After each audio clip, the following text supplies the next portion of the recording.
ધારો કે મામેરાનો પ્રસંગ હોય તો એ વાવ માટે એ જ લાગુ પડે ને માણા માટે અને 42 ગોળ માટે પણ એ જ લાગુ પડે કે આપણે જાહેરમાં મામેરું ભરતી વખતે 1,51,000 ઢાલમાં મૂકવા, કોઈએ બીજા કપડાં લઈ દેવા નહીં, અને જાન હોય કે દીકરીના હારિયા હોય આ તમામને ઓઢમણા પેટે એ જે યથાશક્તિ રોકડ રકમ આપી કપડાં લઈને વેપારીઓના ઘર ભરવા નહીં. એવી જ રીતે કે 100 થી વધારે જાનમાં ના લઈ જવા, 21 થી વધારે હગાઈમાં ના લઈ જવા. આપણે દાગીનામાં મંગલસૂત્ર, જે પગની ગાજરી અને બુટી, આટલું જ આપણે હમાવાની અંદર લઈ જાવશું કે હમાવો ને પટલામાં આપણે જે પટલું કહેવાય, જે વરરાજાની દાન લઈ જઈએ, કન્યાને ગામ બેવાઈને ગામ, અને કન્યા માટે જે પટલું લઈ જા એ પટલામાં 3 વસ્તુ લઈ જવાની, બીજી કોઈ વસ્તુ લઈ જવાની નથી. અને ઘરે આવ્યા પછી તમારે જેટલું હોનું પહેરાવવું હોય એ પહેરાવી દેશો, પણ પટલામાં આટલું જ મૂકવાનું, જેથી કરીને ઠાકોર સમાજની જમીનો વેચાતી અટકાય. કદાચ આ બંધારણ 15 વર્ષ પહેલા આવ્યું હોત તો ઓછામાં ઓછી 1 લાખ વીઘો આ 3 જિલ્લામાં થઈને ઠાકોર સમાજની જમીન એ બચી હોત, જો આપણે 15 વર્ષ પહેલા આ બંધારણ વ્યવસ્થિત રીતે અમલમાં મૂક્યું હોત તો.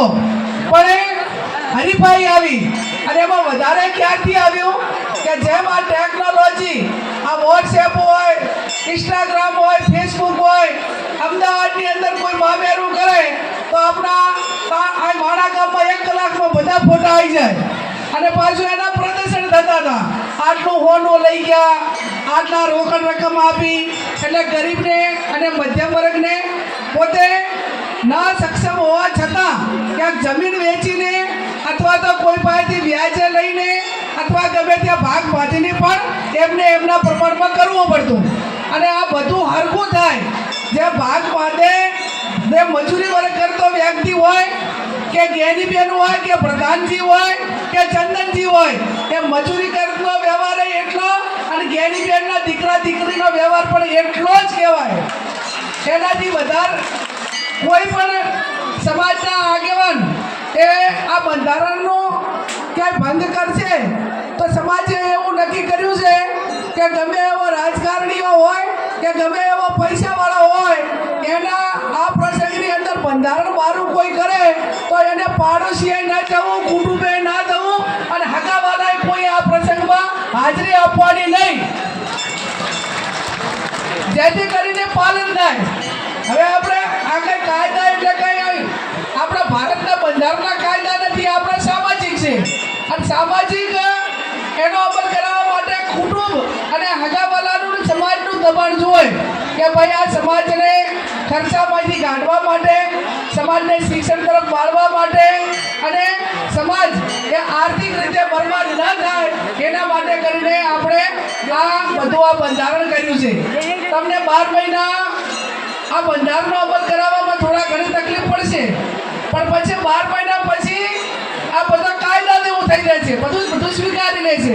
ધારો કે આપણે 15 દિવસ લગ્ન માટેના રાખ્યા કે ભાઈ મા મહિનામાં અજવાળામાં 15 દિવસ લગ્ન કરવાના, અને વૈશાખ મહિનાના અજવાળિયામાં 15 દિવસ લગ્ન કરવાના, એટલે 1 મહિનો થયો કે નહીં. અને 1 મહિનામાં વ્યક્તિગત રીતે કે સમૂહ લગ્ન જે હોય સમગ્ર 3 જિલ્લાના ઠાકોર સમાજના લગ્ન એ 1 મહિનામાં થઈ જવા જોઈએ. એટલે લગ્ન કરવાના હોય દીકરા કે દીકરીના મા બાપ પણ ચિંતિત રહે અને સમયનો બચાવ થાય. તમે 12 મહિના વરહા ચાલુ હોય તો ઠાકોરની દાનું થતી હોય. હવે વરહા 100 મહામાં કોણ લગ્ન કરે ખબર હે? વરહા વર્ષા પછી ઓડ સમાજના લગ્ન હોય, અને ઓડ સમાજના કેમ હોય કે શિયાળામાં અને ઉનાળામાં એ ઈંટોને એના ધંધા સાથે, માટીના ધંધા સાથે સંકળાયેલા હોય, એટલે એમને ટાઈમ એ ચોમાએ વરસાદ વરેથી તળાવોની બધું ભરાઈ ગયું હોય, એટલે એમને વેલા એટાને હોય, એટલે એ ટાઈમે એ લગ્ન કરે. અને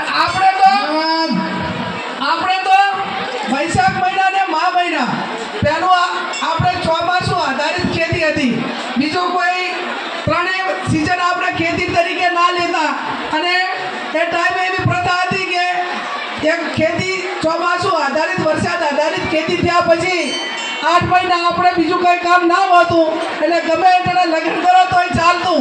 પણ હવે સમય એ બદલાનો છે. અત્યારે આપણે પશુપાલન ખેતીવાડી અને દુનિયા મિનિટો ઉપર કલાકો ઉપર ચાલવા મળી. 8 મહિના 12 મહિના આપણે લગ્ન ચાલુ રાખીએ તો હગાવાલાનો ટાઈમ બગડે, પશુપાલન હોય તો ઘરે જવું પડે અને ક્યાંક નાના મોટી ઘણી બધી એક્સિડન્ટની ના પણ બધી ઘટનાઓ બને. એટલે સમગ્ર ઠાકોર સમાજના લગ્ન એ 15 દિવસ મહા મહિનો અને 15 દિવસ વૈશાખ મહિનો, આ 1 મહિનાની અંદર તમારે પહેલેથી કરીને ચાલુ કરે તો ફરી દાડામાં મેળ ના આવે તો બધા દીકરા દીકરીના લગ્ન કરવા બેઠા માટે કેટલા ગંભીર છે એમનો વિષય છે.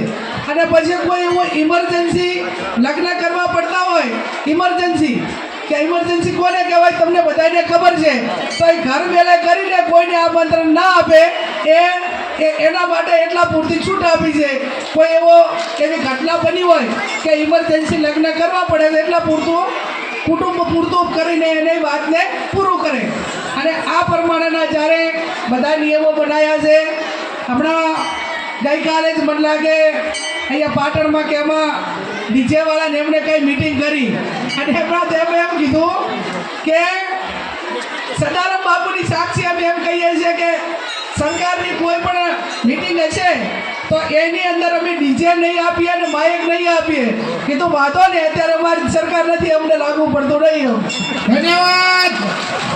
પણ જ્યારે આપણે પરંપરાગત રીતે ઢોલ વગાડતા, શરણાઈ વગાડતા, નાસિક ઢોલ વગાડતા, આ પ્રમાણે જ આપણે લગ્નની અંદર વ્યવસ્થા હતી ને આજથી 20 વર્ષ પહેલાં. તો એ ટાઈમે તમને ખબર છે કે જે ગામમાં વાલ્મીકી સમાજ હોય એ વાલ્મીકી સમાજ ઢોલ વગાડે અને એના મોડલા પ્રમાણે એના કુટુંબોની વહેંચણી હોય કે ભાઈ આ કુટુંબો આમના ગ્રાહક, આ કુટુંબો આમના ગ્રાહક, અને વાલ્મીકીને બધાને નિભાવવાની જવાબદારી કોની હોતી? આપણા ગામ તે ગામની. એ પછી પ્રસંગો બાદ એને નાના મોટી મદદ કરે. તો આ ડીજે આવ્યા એ ટાઈમે કોઈ વાલ્મીકી સમાજે, શરણાઈ વાળે કે નાસિક ઢોલ વાળે તો કોઈએ વિરોધ ના કર્યો કે અમારી રોજગારી છીનવાઈ જશે. હકીકતમાં તો એ તો પૂરા હકદાર હતા. આ ડીજે તો લાખોપતિઓ લાવે, પૈસા વાળા લાવે, પણ વાલ્મીકી સમાજ એ જે તે ગામમાં આપણે આશરે પડ્યો છે અને છતાં પણ એમણે ક્યારે આવો વિરોધ ઉઠાવ્યો નહોતો. અને આ ડીજેમાં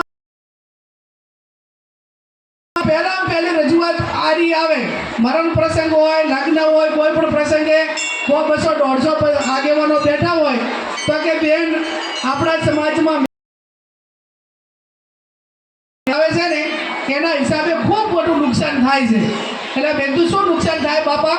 તો કે બેન મોડા ઉધા હારે રમે અને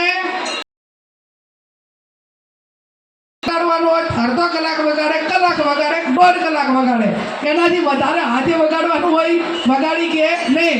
અને ડીજેને તમે તો 10 કલાક હળીને વગાડવું હોય તો વાગે કે ના વાગે? એટલે ઉનાથી થાકે ઈરાય નીકળે, વળી બીજા રમવા હોય, વળી ત્રીજા આવે. એટલે ત્યાં પશુ પક્ષી હોય, વિદ્યાર્થીઓ હોય, આ બધા ઉપર અસર પડે કે ના પડે? તમે બાજુમાં ડીજે વાળા નીકળે તો આખું મકાન થતું રહે. એટલું એનું વાઇબ્રેશન પેલું થાય, એનું વોઇસ ધમનીના હિસાબે. એના કરતાં બીજા અનેક દાખલા સામે આવ્યા કે બેન આ 12 વાગ્યા 2-3 વાગ્યા ઉધા રમે, પછી સંસ્કૃતિ વિરોધના આપણાને શોભે ને એવા ગીતો ગાય ડીજે ઉપર, પછી એની અસર આ દીકરા દીકરીઓ ઉપર પડે અને નાસી જવાની, ભાગી જવાની ઘટનાઓ પણ આ ડીજેમાંથી બને છે. આવું મને 1000 આગેવાનોએ મારી પાસે રજૂઆત કરી. મેં કીધું આટલી બધી બતીઓ આવતી હોય તો ડીજેવાળા વોટ ના આલે તો એમને મુબારક. ડીજેવાળા બધાને કીધે તમારે કોઈને વોટ આપવાના ન થતા હોય, ભાજપને, કોંગ્રેસને, કોઈને, તો બેંકમાં એફડી કરાવજો ફરી અને એમને મિલકત રાખજો. કોઈ પણ બેંક જાવ હોય ને એમાં ફિક્સ ડિપોઝિટ કરાવી રાખજો. કેમ કે આ કોઈ બંધારણ કોંગ્રેસનું નહોતું, આ બંધારણ કોઈ ગેનીબેનનું નહોતું.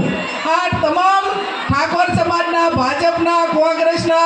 અલ્પેશભાઈ હતા, સ્વરૂપજી હતા, જ્ઞાનીબેન હતા, બળદેવજી હતા, ચંદનજી હતા, ભાઈ આપણે દિનેશભાઈ હતા, અમરતજી હતા, લવિંગજી હતા, બધા ધારાસભ્યો હતા કે નતા એમ? અને બધા પક્ષોના હતા ને. તો આમાં આપણે કે આ કોંગ્રેસ વાળો છે તેને અહીંયા સમાજમાં હગું નહીં કરવું એવું નહીં હોતું, કે આ ભાજપ વાળો છે કે એને અહીંયા સમાજના પ્રસંગો, સમાજના હગાવાલાનો રસ્તો સમાજમાં જ હોય, એમાં ભાજપ ને કોંગ્રેસ ના હોય. આજ ડીજે વાળા તેવું આજ એવું કહે છે કે ભાઈ અમે આ રીતે કરશું, તો કાલે કોઈ બીજા એમ કહે છે કે તમારે કોંગ્રેસ વાળા જોડે જ હગાવાલા કરવા અને ભાજપ વાળા જોડે કરવા. આવું ચાલશે?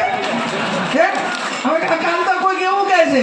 એટલે આવા નાના મોટી કંઈક દબાવવા માટેની વાતો હોય તો હું માનું તેમને મુબારક. આ ડીજે વાળાએ જે વાત કરી તો કાલે બપોરે હોની વાળા એમ કહે છે કે હોની કે અમારી રોજગારી ભાગી પડી, કાલે વાહડા વાળા એમ કહે છે કે ભાઈ અમારી રોજગારી ભાગી પડી, કાલે કરિયાણા વાળા એમ કહે છે કે અમારી રોજગારી ભાગી પડી. તો બધા તમારી રોજગારી ભાગી પડતી હોય તો તમે એમને વગર પૈસે ઉધારે હાલો તમારી પાસે, બરોબર ને ભાઈ? પછી શું હોય એમ તારા કે માણસોથી નતું પહોંચી વળાતું, આટલા ખર્ચામાં દેવા ડૂબ થઈ જતા હતા, વ્યાજે પૈસા લાવવા પડતા હતા. અને તમે એમ માનો કે જે આપણા સમાજની અંદર 100%માં 10% સમાજ જ એવો છે કે જેની પાસે વ્યક્તિગત સમાજના એના પોતાના પ્રસંગ વર્ગ એવો છે કે જે મધ્યમ ને ગરીબ. મધ્યમ કોને કહેવાય?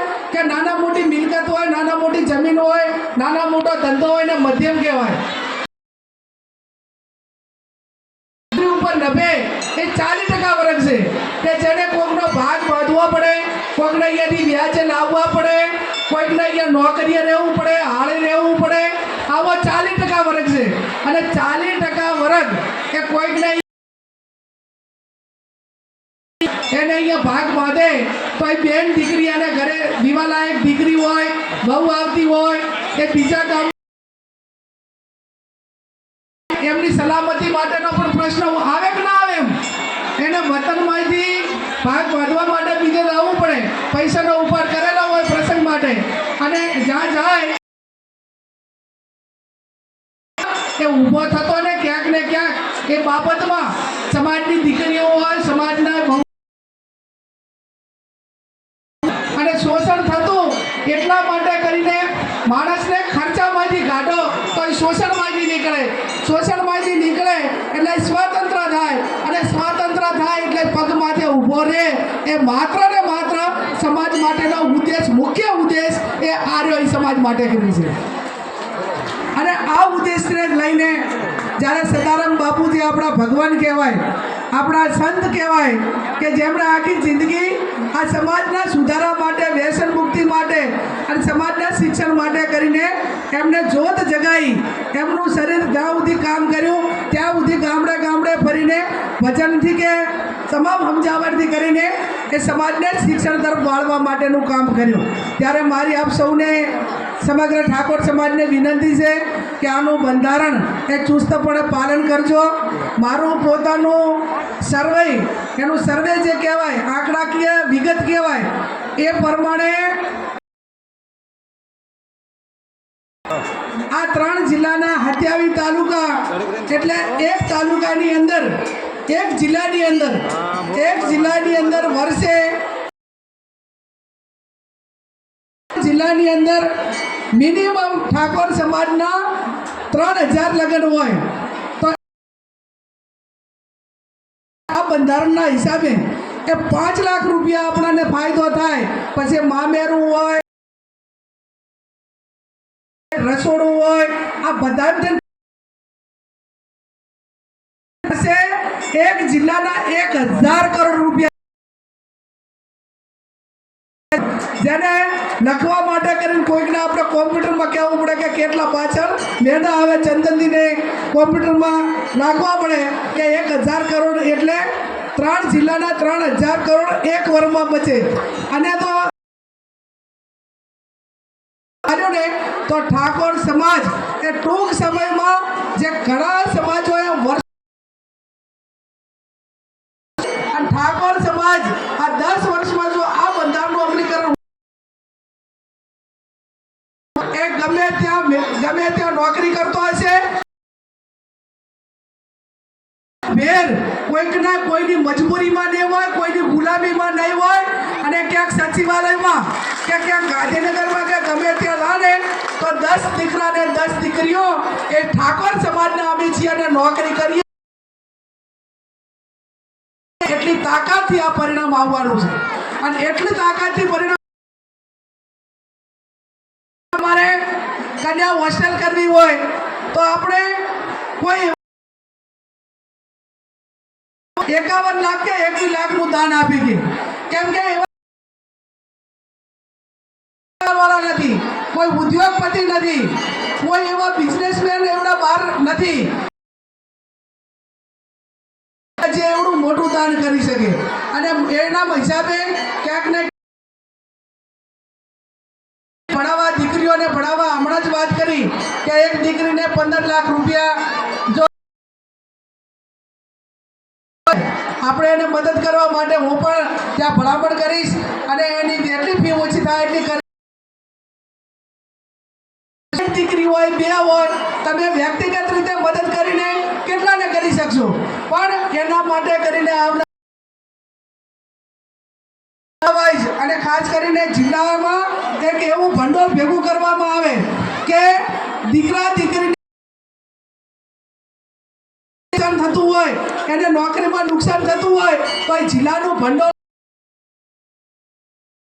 થઈ જાય એવી વ્યવસ્થાઓ પણ આવનાર સમયમાં આપણે બચત કરીને સમાજ માટે કરવી પડશે. અને એક દિવસે કે એક વર્ષમાં ના થાય. આપણા કોઈ પણ બધી હોય, ચાહે દારૂની